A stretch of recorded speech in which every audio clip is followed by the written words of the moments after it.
Spoštovani obiskovalci, spoštovana nastopajoča, avtor knjige gospod Milan Predan in moderatorka Marja Novak-Vogrič. Hvala, da ste prišli. V imenu založbe Kulturni center Maribor nas danes gosti tukaj Slovenska matica in se zahvaljujem za gostoljubje. Predstavljamo knjigo V senci pod zvezdo dolgoletnega novinarja, urednika in diplomata Milana Predana, ki je v bistvu svojo dolgoletno znanje na področju notranje politike, takratne notranje politike, združil v knjigo V senci pod zvezdo. Predajam besedo gostoma in hvala lepa. Najbrž gospoda Predana ni treba posebej predstavljati, vendar ne vseeno povem, da ima kar dolgo kariero novinarja in diplomata. Več kot 20 let je delal pri Dnevniku Večer, najprej kot študent, potem novinar, potem urednik, potem direktor. In tudi več kot 20 let je kot diplomat služboval v raznih funkcijah. Kot diplomat je bil predstavnik Slovenije v Trstu, v Sofiji, v Beogradu, v Celovcu in v Skopju. Torej ima zelo dolgo kariero in to tudi daje nekakšno težo njegovi knjigi, v kateri je precej detaljno opisal vse slovenske vlade od leta 1945 do leta 1990, od prve Kidričeve vlade do zadnje Šinigojeve vlade. V tem času se je zmenjalo 10 mandatarjev, vlad je bilo pa več. In v tej knjigi dobite prav podrobne podatke, kdo so bili člani vlade in tudi ogromno drugih podatkov iz časov teh socialističnih slovenskih vlad. Naj predstavim še sebe, jaz sem Marja Novak-Vogrič, tudi jaz sem dolgoletna novinarka, vendar delam pretežno za tuje medije. In zanimivo je, da se z gospodom Predanom do danes nisva poznala. Včeraj sva prvič govorila po telefonu, danes se prvič vidiva v živo. Povezala pa naju je najina založba, Kulturni center Maribor. Namreč jaz sem pri tej založbi lansko leto izdala svoj nagrajeni roman Radost v travi, katerega dogajanje je tudi postavljeno v čas nekdanje Jugoslavije. In tukaj je ta povezava. Zdaj pa naj povem še nekaj zanimivosti o tej knjigi. Torej, poleg teh osnovnih in podrobnih podatkov o slovenskih vladah, je v knjigi cel kup biserčkov, ki vas bojo presenetili, ali pa tudi ne, ampak gotovo bo vsak našel kaj, kar ga preseneča. Naprimer, če boste prebrali, ko boste prebrali knjigo, boste ugotovili, da je imela tudi Slovenija svoje globoko grlo. To grlo sicer ni bilo del afere Watergate, je bilo pa del cestne afere, ki je bila za Slovenijo zelo pomembna in je pomembno vplivala na razvoj v državi. Ko boste prebrali knjigo, boste izvedeli, da v nekem obdobju je imela Jugoslavija 4. najhitreje rastoče gospodarstvo na svetu. Ko boste prebrali to knjigo, boste izvedeli, da so nekateri morda malce preveč optimistični, morda malo naivni politiki, načrtovalci v Jugoslaviji upali, da bodo s 5 let. Prva 5-letka se je začela leta 1947, tako močno pospešili gospodarstvo, da po njihovem bi lahko Jugoslavija ujela razvoj Združenih držav Amerike v samo 12 letih. To se je meni zdelo kar impresivno, da je lahko nekdo to verjel. Ko boste prebrali knjigo, boste izvedeli, da je v začetku 80 let imela Slovenija dovolj elektrike, da bi se dejansko lahko izognila tem zelo neprijetnim redukcijam elektrike, ki so se dogajale večkrat na teden in ki so zelo poslabšale seveda življenjski standard, vendar je bila prisiljena v redukcije na nek način zaradi solidarnosti z drugimi republikami. In ko boste prebrali knjigo, boste izvedeli, da v 80 letih, da je takrat tedanji predsednik slovenske vlade tudi nakupoval neke osnovne življenjske dobrine v Italijanski Gorici, ker je v Sloveniji in Jugoslaviji veliko stvari primanjkovalo. Šinigoj je bil, ja. Zdaj pa se kar lotiva knjige in vprašanj. Gospod Predan, vi ste prvo knjigo o slovenskih vladah napisali že leta 1990. Ta je šla, ta, ki je veliko bolj obsežna, z veliko več podrobnostmi, bolj globoka, je išla 35 let kasneje. Moje vprašanje je, kaj je bil motiv za izdajo te knjige in kako se je vaš pogled na slovenske socialistične vlade v teh 35 letih spremenil? Jih zdaj cenite bolj ali manj, kot takrat, ko ste pisali prvo knjigo?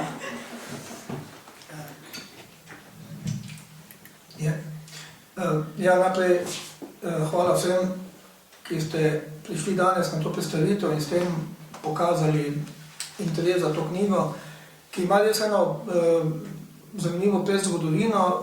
Kot je bilo že omenjeno, jaz sem nekaj tam na začetku 90-ih, nekaj mesecev pred prvimi demokratičnimi volitvami, oziroma mogoče takoj po novem letu, leta 90, ko je bilo že jasno, da bodo volitve v aprilu, kot novinar Večera takrat predlagal uredništvu, da bi naredili en podlistek, feljton v Večeru, kjer bi naredili, glede na to, da se pač očitno to obdobje socializma v Sloveniji končuje, en pregled na tem, kako so te slovenske vlade, socialistične vlade, kako je sploh izvršna oblast v Sloveniji funkcionirala teh minulih 45 let. Brez neke ambicije, da bi se šel nekega moralnega razsodnika na to preteklostjo, uredništvo je to sprejelo in potem je ta feljton je bil potem objavljen. To, kar je pomembno vedeti, to je bil čas, kjer ni bilo interneta še v Sloveniji. Mi smo internet v Sloveniji dobili tam nekje konec leta 91. Skratka, ni bilo nobene možnosti, da bi se karkoli o teh vladah nagooglal. To se pravi, treba se je bilo zakopati v arhive Republiške skupščine, socialistične skupščine in tam sem presedel ure in ure in seveda zbiral te podatke o imenih, kdo je bil minister v nekem obdobju. Ker pa je to bilo namenjeno objavi v časopisu, to ni bila neka znanstvena monografija, s katerimi si bom jaz neke akademske točke nabiral, sem seveda tudi se potrudil, da bi te zgodbe, te vlade čim bolj nekako napravil zanimive z zgodbami iz ozadja, z pogovori z nekaterimi ljudi, ki so takrat bili v tej izvršni oblasti in seveda tudi z listanjem časopisov, predvsem mojega takratnega časopisa Večera. No in glavnem, ta podlistek je išel in potem je ena založba pokazala interes, da se ta knjiga izda. Imela je nekaj več kot 100 strani.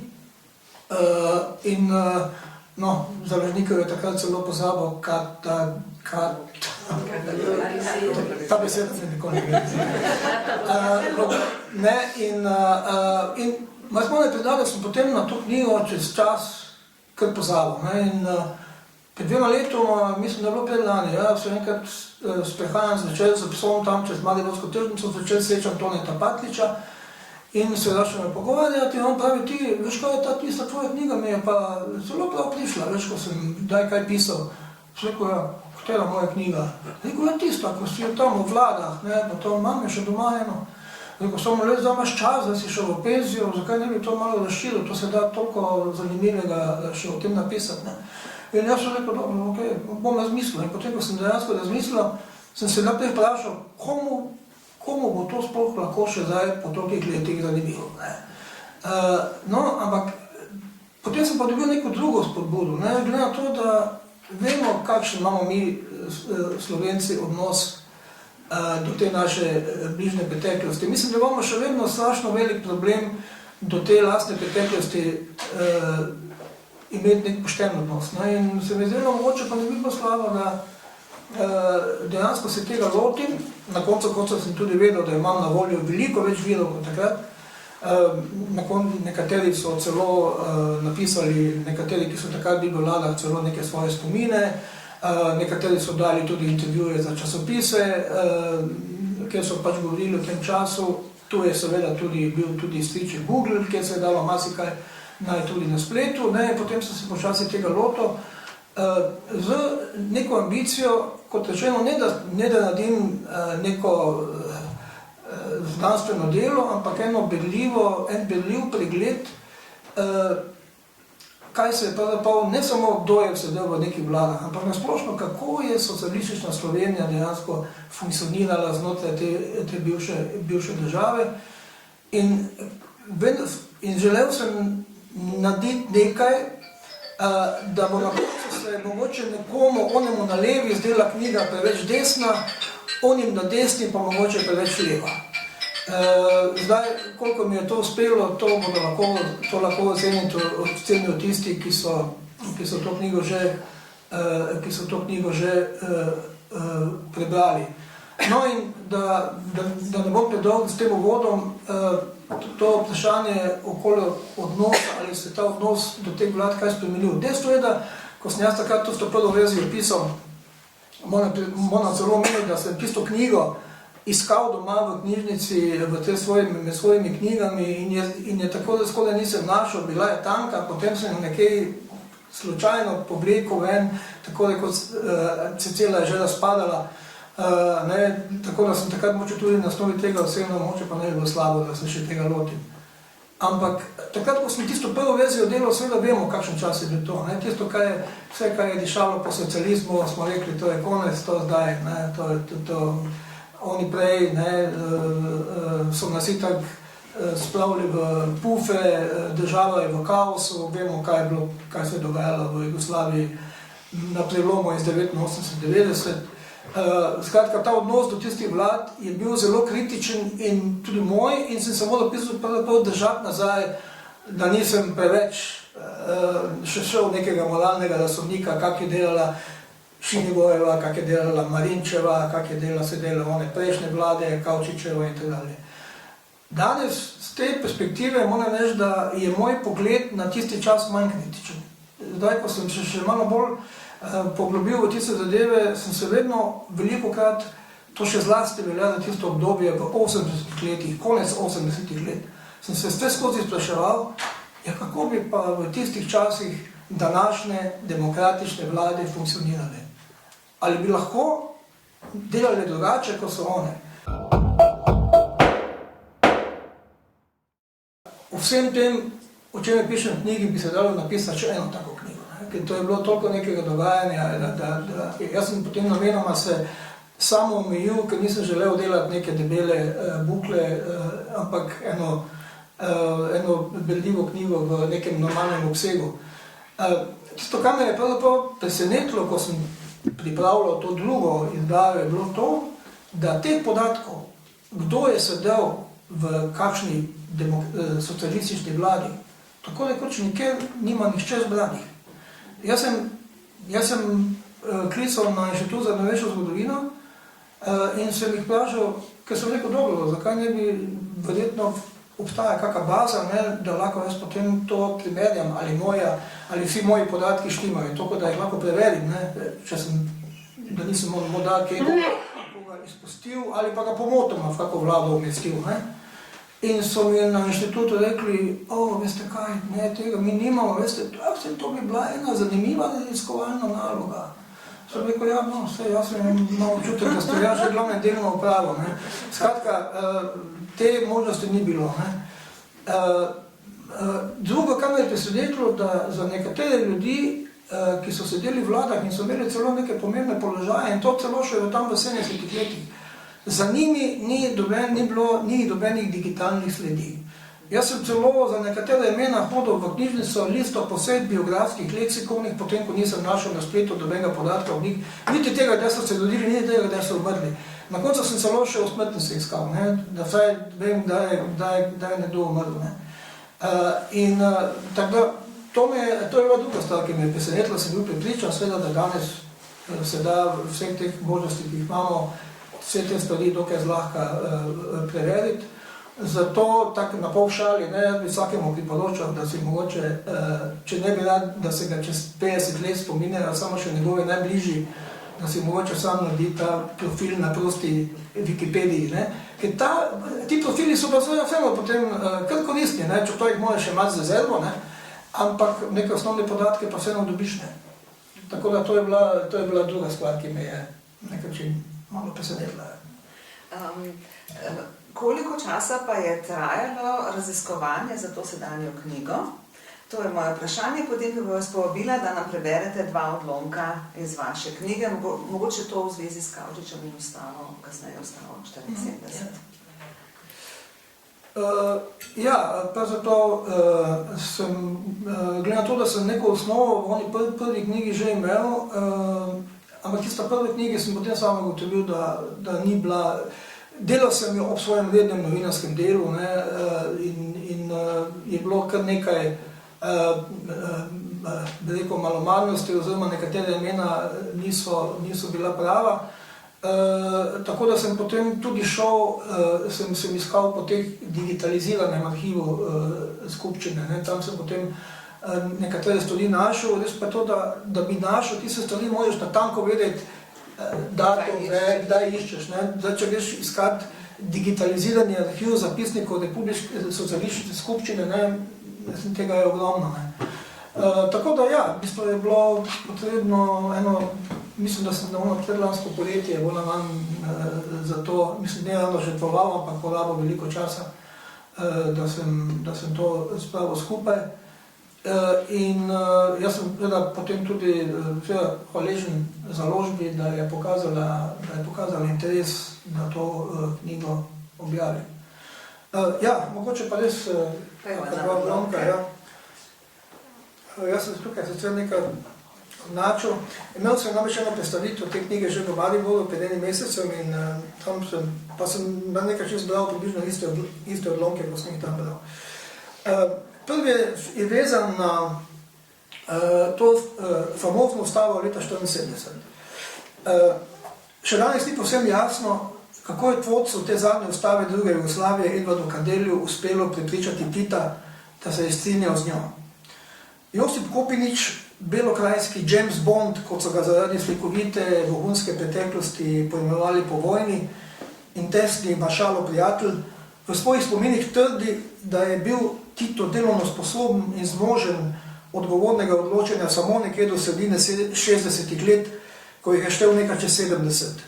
Nato pa je začel izgubljati nadzor nad notranjim političnim dogajanjem države in je vse bolj pripuščal pobudo Kardelju ter vodi hrvaških komunistov Vladimirju Bakariću. Navaja vsebino svojega pogovora s Titom leta 1974 v novi ustavi. Pravi mu, Krista ti Boga, kaj ti piše ta Edo, to so neumnosti. V ustavi imaš 500-600 členov, vprašam ga, ali je to prebral. Pravi, nisem. Pravim, ali ti misliš, da bo katerikoli Jugoslovan, če ni pravnik, to prebral? Pa rekel, ne, Kristus Bog. Pravim, najboljša ustava je katoliška, 10 zapovedi in voljno. Ali ameriška, imaš 2 strani in Bog. A ti potrebuješ Eda Kardelja z Bakarićem in kompanijo, da imamo na 100 strani ustave, ki je niti Kristus Bog ne razume. On pravi, kaj hočeš, jaz tega ne morem sam vsega tega napisati, jaz nisem pravnik. In res je to, da je ta ustava imela 406 členov, to je res nekaj posebnega. Moče še enega. Močemo potem o Kavčiču, bomo kaj šel po vrsti. Ta odlomek, ki se je nanašal en čas sredi 50 let. Večer, moj časopis, je v tistem času objavil reportažo iz tovarne Nogavic v Polzeli, kjer so pozvali slovenska dekleta in žene največ ne kupujejo ameriških in nemških nogavic, ker so njihove vsaj enako dobre in povrhu vsega še cenejše. Ne potrebujemo reklame, ker se naša kakovost reklamira sama, so zatrdili. Ob tolikšnem novinarskem slavospevu je v resnici niso potrebovali. Po slovenskih mestih je poleg novih avtobusov in trolejbusov vozilo tudi vse več zasebnih taksistov. Eden med njimi je v Mariboru poskrbel za majhno vznemirjenje, ko se je izkazalo, da na svojem žigu še 10 let po koncu vojne uporablja naslov iz časa okupacije. Marburg an der Drau, Trieste Straße 20. To je današnja Tržaška cesta, to je še vedno Maribor. Človek se je branil, da ima pač še vedno isti naslov, kot med vojno, le iz Nemčije ga ni prevedel, ker se mu ne zdi to tako hud greh, sploh, ker se je hotel samo prehraniti nekaj stroškov. Praktični Štajnec. Mogoče bi vas vprašala nekaj v zvezi z ustavo leta 1974. Torej, glavni promotor teh ustavnih sprememb je bil Edvard Kardelj, ki ga tudi Srbi še vedno krivijo za razpad Jugoslavije. Pa me zanima, kako vi gledate na Kardelja? Se vam zdi, da je on dejansko že zavestno položil neke temelje, ki so kasneje omogočili osamosvojitev Slovenije, ali ne? Viktor Majer je, mislim, na to knjigi tudi piše, Viktor Majer je te svoje knjige o razpadu, to je znameniti novinar Frankfurter Allgemeine, ki je veliko hodil po Jugoslaviji in napisal tudi knjigo, zakaj je razpadla Jugoslavija. On je nekaj napisal Kardelju, da je to en človek, ki se očitno v sebi ne more odločiti, ali je za partijsko diktaturo ali je za demokracijo.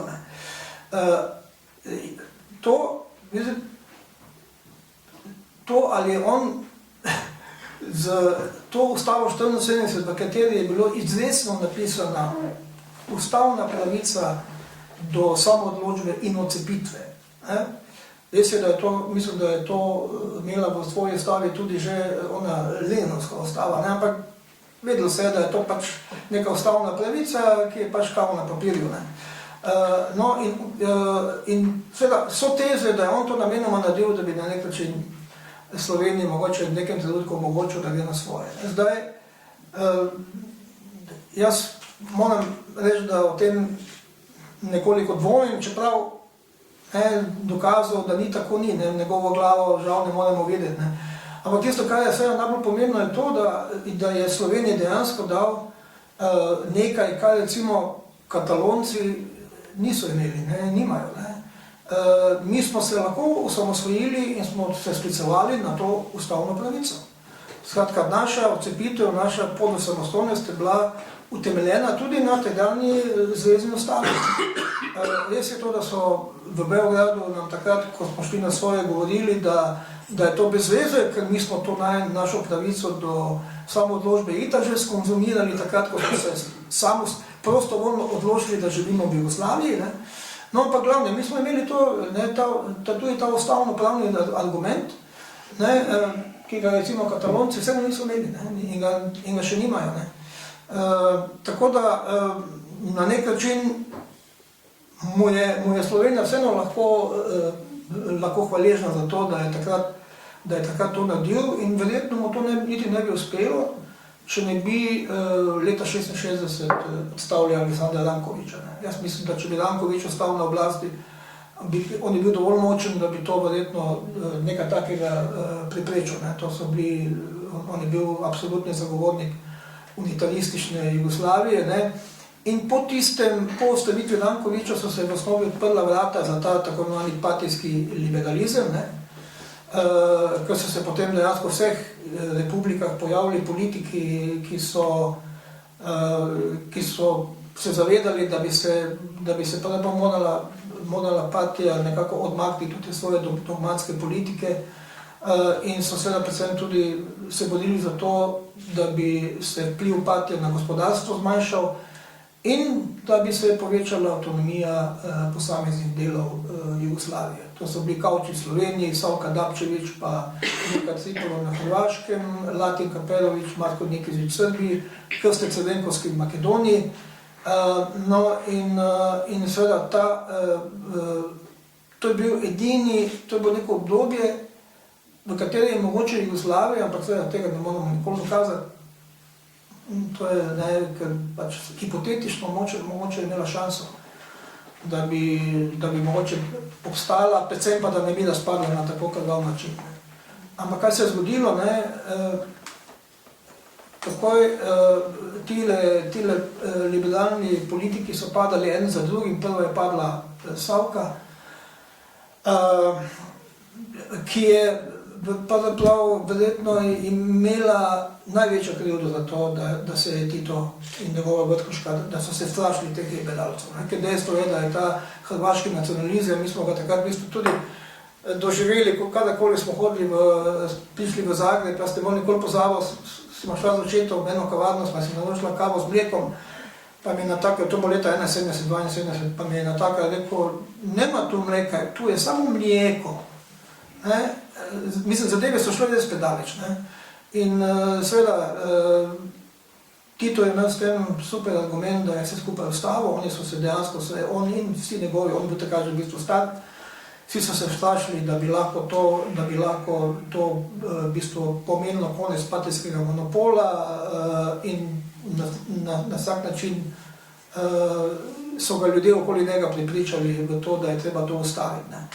In potem smo imeli to situacijo, ne, da se je pravzaprav cela Jugoslavija in tudi Slovenija na koncu koncev, za to novo tisto ekipo, ki je zamenjala Kavčiča, na nek način restalinizirala. Tako kot se je cela država tam po letu, tam nekje v prvi polovici 50-ih začela destalinizirati, se je zdaj znova v bistvu nekako spostavil ta trši partijski režim, ne, in kar je bilo usodno za Jugoslavijo. Ne samo zato, ker so tisti bolj moderni, nedogmatski politiki morali iti tako rekoč na smetišče zgodovine, ne, ampak ker je edina alternativa tej restalizaciji bila ne več liberalizem, ki so ga pokopali, ampak nacionalizem. Ne. In takrat so se začele tudi vse te nacionalistične oziroma nacionalistične zgodbe, še zlasti v Srbiji. Vemo, kam je to potem država na koncu v 50-ih letih pripeljalo, oziroma v 80-ih letih pripeljalo. Morda je zdaj čas, da preberete še dva odlomka. Eden od njih se navezuje tudi na redukcije v 80-ih. Ja, mogoče bom napet eno na Kavčiča, pa potem še o redukcijah. Ja. Stanetu Kavčiču ni bilo usvojeno doživeti svoje rehabilitacije, saj je umrl skoraj na isti dan leta 1987, ko je v ljubljanskem Teleksu išel njegov članek in se je po 15 letih osame, njegov bivši šef kabineta Rudolf je v dnevniku napisal, da so ga iz državne varnosti nekoč opozorili, naj mu več ne piše razglednic svojih potovanj, če noče škoditi svoji karieri, da se je po tolikih 15 letih vrnil v javnost. V članku je odgovoril Mitji Ribičiču, ki je na pogovornem večeru v bivšem mariborskem hotelu Slavija, v 80-ih letih je tam prirejal Tone Patlič, Kavčiča označil za petelina, ki je prezgodaj pel. In s tem posredno priznal, da verjetno najbolj karizmatičnega slovenskega socialističnega politika ni spodneslo tisto, kar je počel, temveč tisto, kar bi lahko iz njegove politike nastalo. Močan lobby vplivnih gospodarstvenikov in političnih pragmatikov, ki bi se somišljeniki iz drugih republik izsilili postopen razpad partijskega monopola in Jugoslavijo usmerili proti konfederaciji. Veliko je bilo razlogov, da Kavčič pade, zelo malo, da ostane. Pa še mogoče tale okoli redukcije, ja? Mislim pa, da je to tale. Ja. Ja, ta pa se nanaša na, mimo grede o Kavčiču, ne? Malo je znano, ne, da je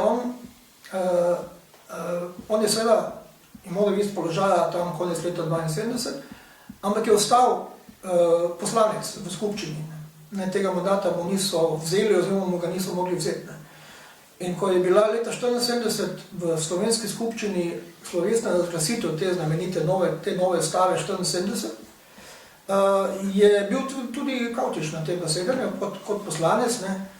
Ampak so poskrbeli, ker je bil seveda direktni TV prenos, so poskrbeli, da ga niti v enem kadru nikoli niso pokazali. Skratka, on je bil neoseban. Ja, okoli redukciji. To pa je iz obdobja že Zemljaričeve vlade, tam v začetku 80, prej je bilo to že omenjeno. Zemljaričevi vladi je treba priznati, da je precej dobro krmarila skozi čeri vse globje krize, ki jo je Slovenija čutila manj kot drugi deli države. Celo redukcije elektrike, ki so najbolj udarili po gospodinstvih in industriji v jeseni 1982 in so bile posledica pomanjkanja deviz za njen uvoz, je uvajala bolj iz solidarnosti z drugimi republikami, kot zaradi resnične potrebe po omejevanju uporabe.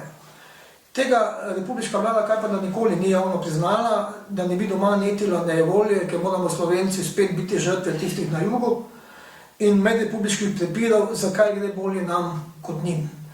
Na vse zadnje je začelo leta 1981, to se pa je leto prej, poskusno obratovati nuklearka v Krškem, ki res da še ni delala s polno močjo, vendar je njena proizvodnja že zagotavljala precejšno varnost slovenskega energetskega sistema.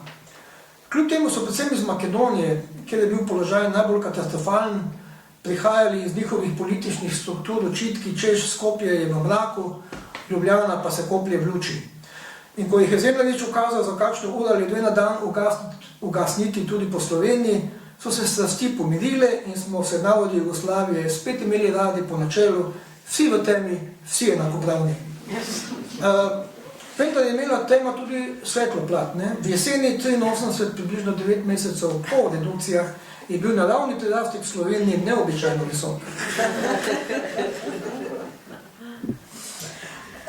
No, zdaj smo v 80-ih. Ta leta Slovenija niso prizadela samo zaradi hude gospodarske in politične krize. Žal se je takrat zgodila tudi največja letalska nesreča v zgodovini države. In tukaj je posebnost, da ste se vi po naključju zaradi osebnih razlogov uspeli izogniti temu letu na Korsiko, kamor ste bili povabljeni. Naprimer, enaka usoda je se rešila tudi znano družino Cera, bivšega predsednika vlade. In zdaj me zanima, kako ste se počutili, ko ste izvedeli, da je na tem letu umrlo kar nekaj vaših prijateljev in da ste vi ušli gotovi smrti. V nekem trenutku smo se srečala in rekel, da pridi kaj do mene, mi imamo en super izgled za 1. december. Takrat je bil to še praznik, ker je bil 29. november in se je prenašal še. In rekel, ti en dan Korzike, sindikalna cena, in jaz sem rekel, moče, zakaj pa ne. Potem smo se tudi oba, sem prijavil še mojo tedanjo partnerko, in pravzaprav me je ona rešila, kajti ni dobila, morala bi biti na praznik v službi in nobena kolegica je ni hotela zamenjati. In smo čakali tam še en dober teden pred potovanjem, da je vendar ne moče koga najde, in rekla ti, noče, vsi imajo neke načrte, prej sem rekla, pozabima, sem šel k temu Mihi, prijatelj sem rekel, črta žal ne moremo iti, škoda, se bomo fajn imeli, da je tudi on umrl v te nesreče.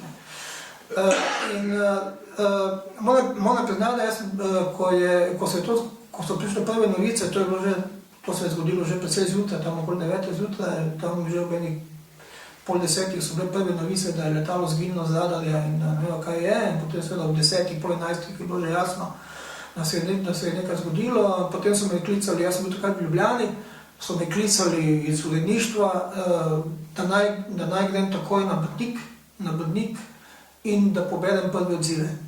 In seveda nimaš niti časa razmišljati, kaj to zdaj zate osebno pomeni, greš, prišel sem na Brnik, vstopil v tisto sobo, v kateri so bili stevardese in piloti, piloti tam sedeli bledi, stevardese jokale, jaz bi pa naj dobil njihove odzive. Jaz sem stopil not, sem pogledal, vem, da me en pilot mi je tako pogledal, da bi pogledi ubijali, sem se obrnil in sem šel seveda brez vsakršnih odzivov, brez izjav, in sem tudi v redakciji rekel, sem klical, sem rekel, gledajte, ni šans, bom jaz to zdaj spraševal ljudi, kako se počutijo, bom napisal, kakšno vzdušje je. No, v glavnem so to seveda normalno sprejeli, in vse skupaj potem v bistvu šele čez nekaj dni prišlo za nami, ampak tisto, kaj je bilo, še zdaj se spomnim, da je večer potem drugi dan išel z naslovnico, na kateri smo več razmišljali, kaj naj damo na naslovnico, smo rekli, dajmo en črni okvir vseh 180 imen žrtev, in to so bile cele družine, to je bilo ogromno, neki naši mariborski prijatelji, znanci. Vse o tem pišem tudi v knjigi, ko ti slišiš za neko letalsko nesrečo, ker umre veliko ljudi, ponavadi so ti ljudje, koliko te pretrese, so ti ljudje anonimni, pa si kar nekrat imel na seznamu ljudi, ki si jih poznal, celo nekatere prijatelje, znance, cele družine, ne? In mislim, da je zato ta šok šele potem za nami prišel. Ne? No, jaz tudi v tej knjigi, vse to imam eno odlomek, pa ga ne bom bral, če zdaj že razmišljam, če zdaj že govorim o tem. Mogoče samo tisti del, ki sem ga hotel zdaj v bistvu povedati. To je ta. Ne, to je ta.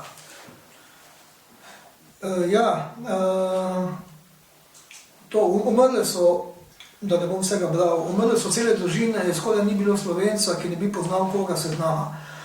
V drugih podobnih nesrečah po svetu je bila smrt ponavadi anonimna. Tokrat je imela ime in obraz soseda, prijatelja, dobrega znanca, samih domačih, naših ljudi.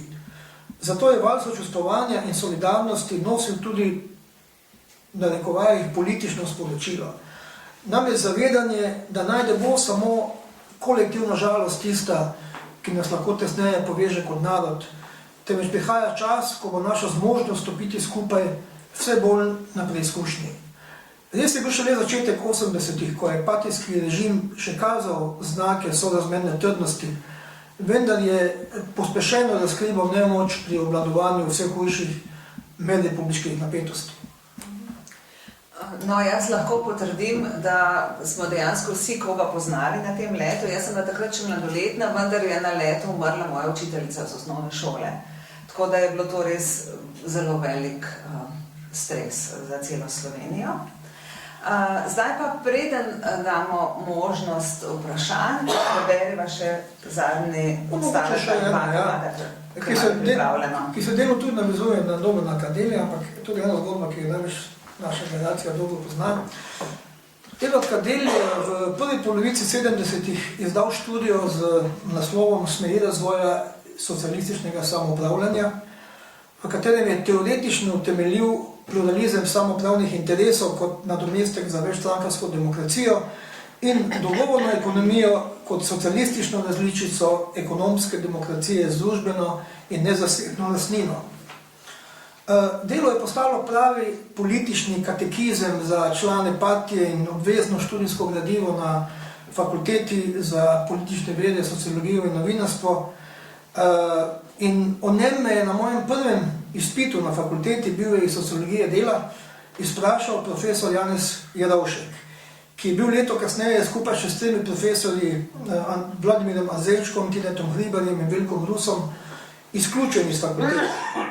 Šlo je še za en obračun stare garde z Kavčičevstvom, ki je imelo močno oporo tudi na FSPN-ju in zato je fakulteta neizogibno postala tarča ideološke čistke, če tudi ustavljeni profesori sploh niso veljali za del Kavčičevega kroga in za nekritične privržence njegove politike. No, zdaj pa tisto obvezno vprašanje me pri koncu izpita dolgočasno navrgel Jerovšek in pomolčal. Ne razumem, sem se začudil, katero vprašanje pa je to. Pravi, no, vse veste, Kardelj in smeri razvoja. Začel sem govoriti, po 2 minutah me je ustavil, dovolj bo in mi v indeks vpisal 10. Njegov prezir do knjige je bil očiten, zato njegov prisilni odhod iz FSPN-ja za naš študente ni bil nobeno posebno presenečenje. No, mislim, da naslov njegove knjige kaže, da se uredniki niso upali posegati v njegove besede, ker je naslov absolutno predolg, da bi ga človek lahko z lahkoto zapomnil. Ker ni samo to kratek, kot ste vi povedali, mislim, da ima 6 besed. Ja, ampak pač tako je. Tako kot je imel zakon o združenem delu, koliko 671 členov. Absolutno nekoderno. Mogoče samo, da še, ker ste omenili v senci pod zvezdo, da tamo še nekako pojasnim naslov.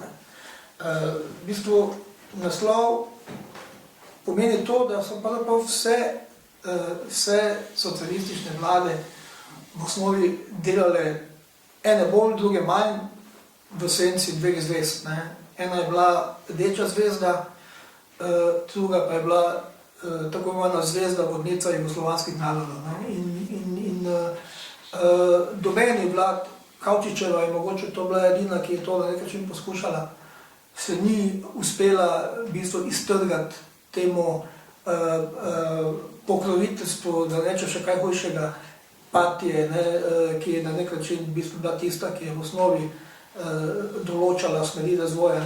Vlade niso bile, izvršni sveti niso bili center moči, ve se, ki je bil center moči.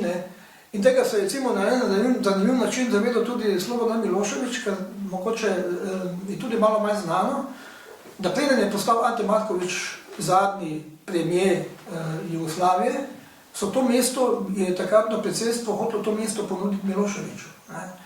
Seveda on je to zavrnil, prvič vedel je, da nikoli ne bo dobil podpore iz Slovenije pa Hrvaške, še zlati ne iz Slovenije. Drugo pa je lepo, je prostodušno rekel, pa kaj bom jaz predsednik vlade, kaj se tam tu nimam dobene moči, jaz moram biti še partija, rekel. In on se je dobro zavedal, kje je njegova moč, in to so seveda vedeli tudi vsi drugi. Zdaj pa bi dala priložnost vam, da vprašate kakšno vprašanje. Mislim, da sva nastavila dosti istočnic, da lahko postavljate vprašanje, čeprav knjige morda še niste prebrali.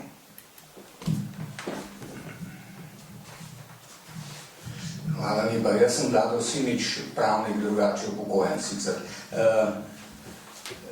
Dve stvari bi rad povedal tukaj. Prvo, ko ste se vprašali, kako je Kardelj prepričal Tita za sprejem ustave.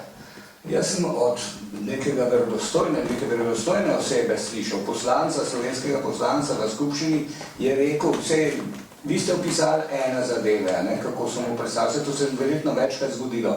Ampak tisto odločilno se je zgodilo takrat, ko je spet Kardelj na dolgo govoril in ga je Tito na krotu ustave in rekel, ti meni povej, kdo vodi vojsko in policijo. In ko je Kardelj rekel ti, je rekel, to mi zadošča.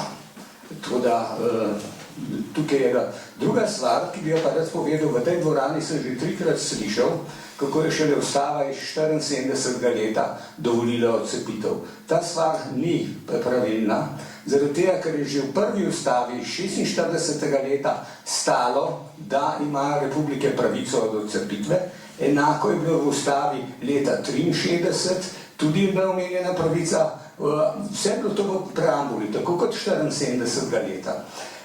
In 74. leta, ne vem, zakaj vsi pravijo, 74. leta je to še nedovoljeno, ker se spomnim, ko so se 70. leta upisal na pravno fakulteto, sta oba takratna učitelja, Majda Štrobelj in Ivo Kristan, poudarjala, da ta pravica do odcepitve v ustavi obstaja.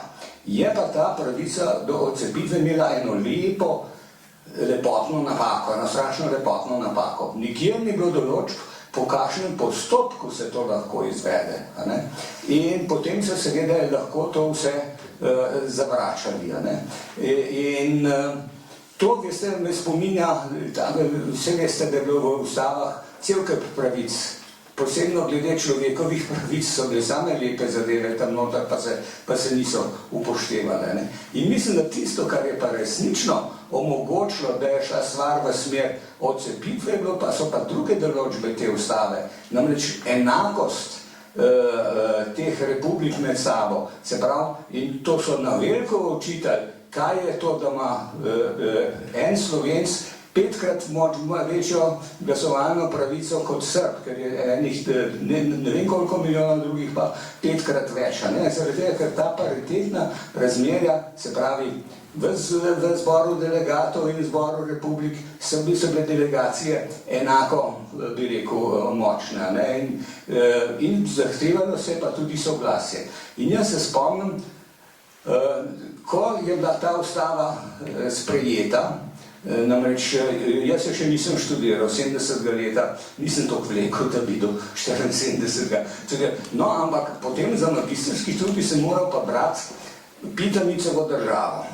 In Pitanic v tej državi, izrecno po njegovih kriterijih, ni bila to konfederacija, Jugoslavija, in tudi on tam trdil, da člani federacije nimajo pravico do odcepitve. Čeprav seveda Pitanic je to pisal v času, ko tudi Jugoslavija ni bila razdeljena, bila unitarno urejena takrat. Čeprav to se mi zdi, da je veliko prispevalo, ko so se začele republikičke delegacije obnašati kot stranke. Ne? Na ta način so to, oprostite, ni bilo vprašanje, ampak sem pa to, mislim, da je bilo treba povedati. Hvala lepa. Na vse se, na en del tega ste že sami odgovorili, ne? Zakaj je recimo ta določba v ustavi 74 dobila tako težo? Ne? Jaz sem že prej omenil, kakšen je bil odziv na konec liberalizma. Ne? Začeli so se krepiti nacionalizmi. In ta ustava 74, če ne bi dala republikam oziroma sestavnim delom Jugoslavije, tedanjim, veliko več avtonomije, kot jo je dala, ko so dale prejšnje ustave, tudi ta določba ne bi imela take teže. Tako pa se je vse lepo nekako zapakiralo. Ne? V republikah so se začeli krepiti nacionalizmi, oziroma neka, ajde rečemo, nacionalna zavest, ne, ki jo do takrat partija hotela spremeniti v neko jugoslovansko zavest, kar je nikoli ni uspelo. Obenem pa so seveda republike dobile tudi veliko več pristojnosti na nekaterih zelo občutljivih področjih, ne. Predvsem, kar se tiče gospodarstva in najemanja kreditov. Zakaj je kar nekrat jugoslovanski dolg tako eksplodiral proti koncu? Ko so republike ugotovile, da jim nova ustava daje možnost, da lahko same najemajo kredite, ne rabijo niti zvezdne vlade vprašati. Se je začela ta eksplozija, ki je do takrat, ki je tam nekje do 70 let je bila Jugoslavija zmerno zadolžena država. Mislim, da je bilo tam okoli 6 milijard evrov, kar za eno tako gospodarstvo ni bilo neka velika cifra. Ne? In to je potem v 2-3 letih naraslo na 20 skupaj z obrestmi. In takrat, ko so seveda republike zavohale to možnost, je začela v bistvu Jugoslavija v bistvu iti tudi ekonomsko navzdol.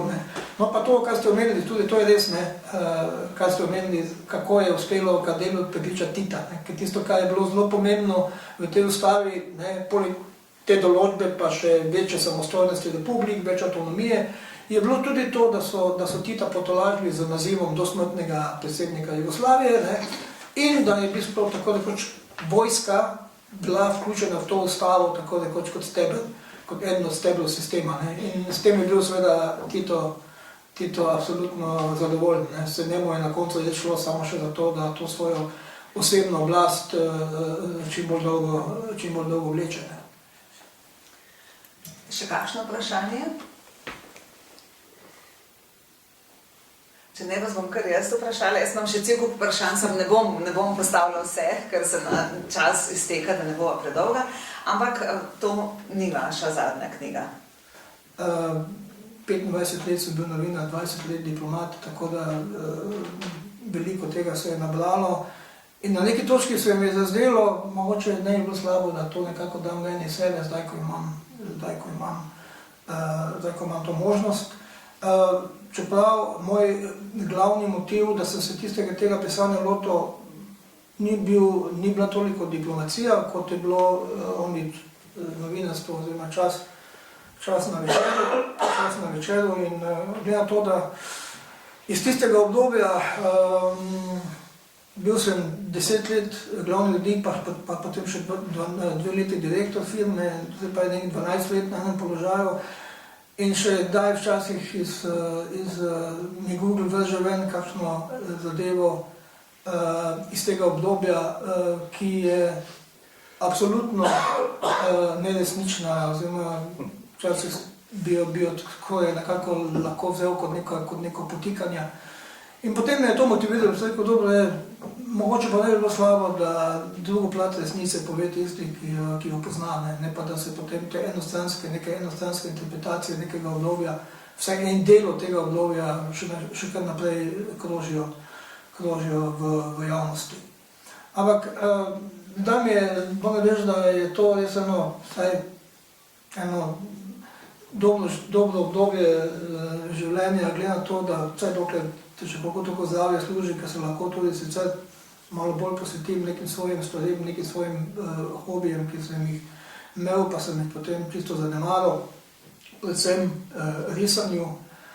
Mislim, da sem bil kar talent, ker so me še na gimnaziji nagovarjali nekateri, da bi šel študirati na likovno akademijo, ne na novinarstvo. Mislim, da sem se vseeno prav odločil, no, ampak zdaj imam čas, da moče lahko spet malo ta svoj talent, malo znova, da to tvoje veselje do risanja nekaj znova malo obudim, ne. Pa malo se lahko tudi človek spet malo več za glasbo ukvarja, včasih sem celo še nekem ansamblu igral, tako da mi v glavnem, mi ni dolg čas, zdi se mi, da je te 2 leti, kaj več nisem poklicno aktiven, da so menila kot bi pihnala. Mogoče še čisto zadnje vprašanje. Zanima me še, kako gledate na situacijo v novinarstvu. Medva sva doživela zlata leta slovenskega novinarstva, ki so bila tam po moji oceni tik pred osamosvojitvijo in po osamosvojitvi, ko se nove lastniške strukture še niso vzpostavile, hkrati pa jugoslovanska represija tik pred osamosvojitvijo ni več delovala, tako da bi novinarje zelo omejevala. Zdaj pa vidimo, da zaradi novih tehnologij, zaradi novih tendenc v družbi, novinarstvo na nek način propada. Kako vi to doživljate? Ja, ne bi rad zdaj se postavljal, moraliziral okoli tega, kako je danes v medijih. Zdaj, lahko govorim seveda predvsem o tiskanih medijih.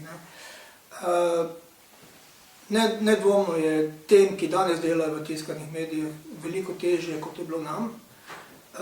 Kot je bilo omenjeno, mi smo vseeno delali v enih zelo dobrih časih za novinarstvo, to predvsem govorimo o 90-ih letih, ker se je še vedno veliko bralo, tudi časopise, veliko se je dogajalo. Večer je imel še to prednost, da smo tako rekoč do konca tistega desetletja, do leta 2000, bili večinski lastniki časopisa, zaposleni in bivši zaposleni, in smo bili s tem tudi zelo odporni na neke pritiske zunaj, ne, na politične in ekonomske. Danes je seveda ta situacija čisto drugačna. Ampak to, kar moram vseeno reči, ob vsem razumevanju pa spoštovanju do tistih, ki danes delajo v tiskanih medijih in se nekako trudijo te časopise držati nad vodo. Treba reči, da vseeno se ta, ne bom zdaj uporabil besede zaton, ampak bolj kriza tiskanih medijev ni začela z internetom. Začela se je že kar prej. Začela se je tisti trenutek, ko so začeli medije prevzemati ljudje, ki z mediji nimajo dobene zveze. Bančniki, finančni mešetarji, pivovarji, gradbeniki, ki so seveda ugotovili, da pravzaprav, da imajo z lastništvom nad mediji v rokah en žeton, a pa neke žetone, s katerimi si lahko kupujejo naklonjenost vladajoče politike, ki jo potrebujejo za svoje poslovne in druge interese. In tisti hip, ko so taki ljudje prevzeli medije, so se seveda tudi novinarji začeli neizogibno prilagajati temu. Prilagajati na način, da so si z neko vedno večjo politično pristranskostjo sami ožili krog bralcev. Meni vedno, ko ena nese beseda na ta 90. leta, kjer je Večer tam leta 96 celo postal uradno po raziskavi, nacionalni raziskavi branosti najbolj bran slovenski časopis. Skratka, časopis z največjim dosegom v Sloveniji, čeprav nismo bili največje naklade, nas je pa največ ljudi bralo. Vedno, so rekli, vse takrat je vse naklada rasla, pa to, pa vse to, konjunktura, pa to. Ja, drži. Ampak kaj je nam prineslo ta status najbolj branega časopisa? To, da smo se dejansko odprli, rekli smo, mi ne smemo dobenega bralca izgubiti zaradi nekega našega aktivizma ali desno ali v levo. Jaz vedno, ko sem na uredniškem odboru začel razlagati, da mora Večer pripeljati v časopis tudi neke, ajde rečemo, desne kolumniste, ne, da jih tako pogojno rečem, desnega pola. Ne. Ja, pa bomo postavili neki desničarski časopis. Malo. Slovenec je propadal. Ne. Ta desna opcija je dobila svoj časopis v Slovencu, ki žal ni dolgo vzdržal te tekme. Ne. Slovenec je propadal. Oziroma propada. To se pa je ta del bralstva, ki je do zdaj Slovenca kupoval, ali pa videl njem svoj časopis, svojega časopisa več malo ne bo imel. Ne? Zakaj ne bi mi ta prostor zapolnili? Ne zato, ker je nam ta desna opcija tako drugače kot novinarjem blizu, ampak iz popolnoma tržnih, da rečemo, komercialnih razlogov. Ne? In to smo tudi počeli.